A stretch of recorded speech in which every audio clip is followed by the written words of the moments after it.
సాధారణ ప్రజలను రక్షించాల్సిన బాధ్యత ఉన్న పోలీసులే అమానుషంగా ప్రవర్తించి ఇద్దరి ప్రాణాలు తీసిన ఘటనగా ఇది గుర్తింపు పొందింది. ఇప్పుడు 4 ఏళ్ల తర్వాత మదురై ప్రత్యేక కోర్టు ఈ కేసులో కీలక నిర్ణయం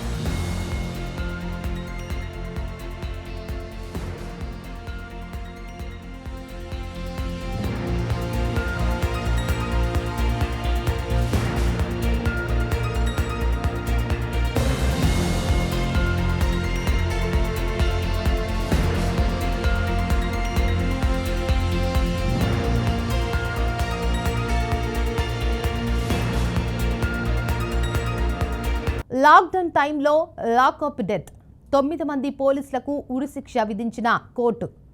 దేశవ్యాప్తంగా తీవ్ర సంచలనం సృష్టించిన తమిళనాడులోని సాతంకులం కస్టడీ మరణాల కేసులో కోర్టు తాజాగా చారిత్రాత్మక తీర్పు వెలువరించింది. కరోనా లాక్డౌన్ సమయంలో చోటు చేసుకున్న ఈ దారుణ ఘటన అప్పట్లో దేశమంతటా ఆగ్రహాన్ని రేకెత్తించింది. సాధారణ ప్రజలను రక్షించాల్సిన బాధ్యత ఉన్న పోలీసులే అమానుషంగా ప్రవర్తించి ఇద్దరి ప్రాణాలు తీసిన ఘటనగా ఇది గుర్తింపు పొందింది. ఇప్పుడు 4 ఏళ్ల తర్వాత మదురై ప్రత్యేక కోర్టు ఈ కేసులో కీలక నిర్ణయం తీసుకున్నట్లు 9 మంది పోలీసులకు మరణశిక్ష విధించింది. ఈ తీర్పు వెలువడటంతో బాధిత కుటుంబ సభ్యులు మాత్రమే కాదు, న్యాయం కోసం పోరాడిన అనేక మంది కూడా సంతృప్తి వ్యక్తం చేస్తున్నారు. ఈ ఘటన తమిళనాడులోని సాతంకులం పట్టణంలో కరోనా లాక్డౌన్ సమయంలో జరిగింది. ఆ సమయంలో దేశమంతా కఠినమైన నిబంధనలతో లాక్డౌన్ కొనసాగుతుంది. చిన్న వ్యాపారాలు కూడా నిర్ణయించిన సమయానికి ముందే మూసివేయాల్సిన పరిస్థితి ఏర్పడింది.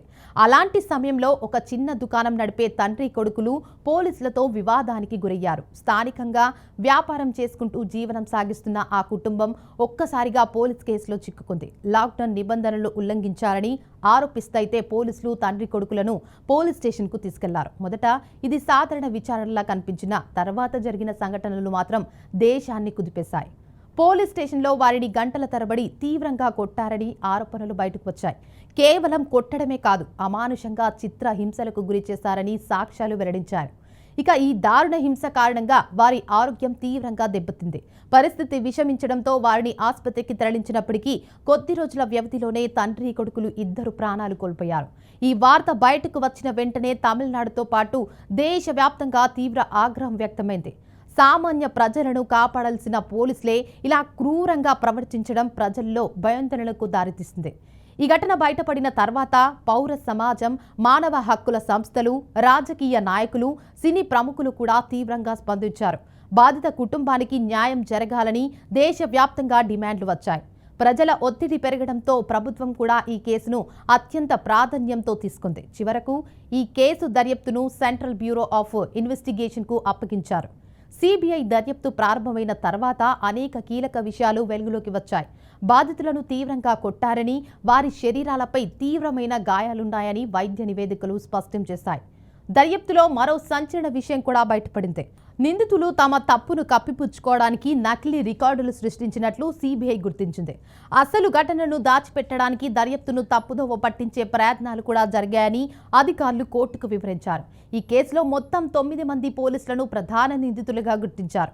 వారిలో ఇన్స్పెక్టర్ శ్రీధర్, సబ్ ఇన్స్పెక్టర్లు రఘు గణేష్, బాలకృష్ణన్తో పాటు మురుగన్, ముత్తురాజ్, చెల్లాదురై, తోమన్ ఫ్రాన్సిస్, సముదురై, వేయిల్ ముత్తు వంటి పోలీస్ సిబ్బంది ఉన్నారు. ఈ కేసును విచారించిన మదురై ప్రత్యేక కోర్టు అన్ని సాక్ష్యాలను, వాంగ్మూలాలు, వైద్య నివేదికలను పరిశీలించిన తర్వాత కీలక తీర్పు వెలువరించింది. బాధితులను చిత్ర హింసలకు గురిచేసి వారి ప్రాణాలు తీసినట్లు నిందితులపై ఆరోపణలు రుజువయ్యాయని కోర్టు పేర్కొంది. ఈ నేపథ్యంలో 9 మంది పోలీసులకు మరణశిక్ష విధిస్తూ సంచలన తీర్పు ప్రకటించింది. ప్రధాన నిందితుడైన ఇన్స్పెక్టర్ శ్రీధర్ కు ఉరిశిక్షతో పాటు 15 లక్షల రూపాయల జరిమానా కూడా విధించింది. పోలీసుల ప్రవర్తన మానవత్వానికి విరుద్ధమని, ప్రజలను రక్షించాల్సిన వారు ఇలా వ్యవహరించడం అత్యంత దురదృష్టకరమని కోర్టు తన వ్యాఖ్యల్లో పేర్కొంది. ఈ తీర్పు వెలువడిన తర్వాత బాధిత కుటుంబ సభ్యులు తమ ఆనందాన్ని వ్యక్తం చేశారు. 4 ఏళ్లుగా ఎదురుచూస్తున్న న్యాయం చివరకు దక్కిందని వారు చెప్పారు. తమ కుటుంబానికి జరిగిన అన్యాయాన్ని దేశం మొత్తం చూసిందని, ఇప్పుడు కనీసం చట్టం ముందు నిజం గెలిచిందని భావిస్తున్నామని పేర్కొన్నారు. ఈ కేసు తీర్పు అధికార దుర్వినియోగం చేసే వారికి గట్టి హెచ్చరికగా నిలుస్తుందని పలువురు సామాజిక కార్యకర్తలు అభిప్రాయపడ్డారు. ఈ ఘటన మన సమాజానికి ఒక ముఖ్యమైన సందేశాన్ని కూడా ఇస్తుంది. చట్టాన్ని అమలు చేసేవారు కూడా చట్టం ముందు సమానమే అన్న విషయం ఈ తీర్పుతో మరోసారి స్పష్టమైంది. అధికారంలో ఉన్నవారు తప్పు చేస్తే వారికి కూడా కఠినమైన శిక్ష తప్పదని ఈ కేసు నిరూపించింది. పోలీసు వ్యవస్థలో జవాబుదారీతనం పెరగడానికి ఈ తీర్పు ఒక మైలురాయిగా నిలిచిపోతుందని నిపుణులు చెబుతున్నారు.